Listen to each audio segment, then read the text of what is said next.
Graça e Paz Igreja. Capa vermelha, integração, fascículo ímpar, doutrina. Vamos ao primeiro texto, a primeira vez que vemos o dízimo na Bíblia. Melquisedeque, rei de Salém, trouxe pão e vinho, era sacerdote do Deus Altíssimo. Abençoou ele Abraão e disse: Bendito seja Abraão pelo Deus Altíssimo, que possui os céus e a terra. E bendito seja o Deus Altíssimo, que entregou os teus adversários nas tuas mãos. E de tudo lhe deu Abraão o dízimo. Então, vamos nos lembrar do contexto do texto. Abraão estava voltando de uma guerra entre reis, e de todo o espólio da guerra, ele deu 10% a Melquisedeque. Peraí, quem é Melquisedeque? Melquisedeque significa literalmente rei de justiça.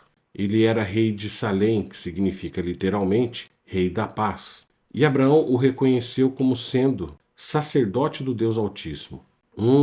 Abraão reconheceu Melquisedeque como sendo o rei de justiça, rei da paz, sacerdote do Deus Altíssimo. Quer dizer, para Abraão ele era uma autoridade espiritual. Exatamente. E este é o primeiro princípio que vemos aqui. Devemos seguir o exemplo de nosso pai Abraão e devolver o dízimo aos pés da autoridade espiritual vocacionada por Deus. Igual fizeram com os apóstolos no Novo Testamento? Exatamente. Traziam os valores correspondentes e depositavam aos pés dos apóstolos. Então, eu devo trazer o meu dízimo aos pés do pastor da minha igreja? Boa pergunta. Na nossa igreja presbiteriana, embora o pastor seja uma autoridade espiritual, ele não é a única autoridade espiritual da igreja. Nós temos também os presbíteros. Os presbíteros são autoridades espirituais junto ao pastor da igreja. Eles são o que chamamos de presbíteros regentes, ou pastores regentes, e nesse caso, são eles quem recebem e administram os valores dos dízimos.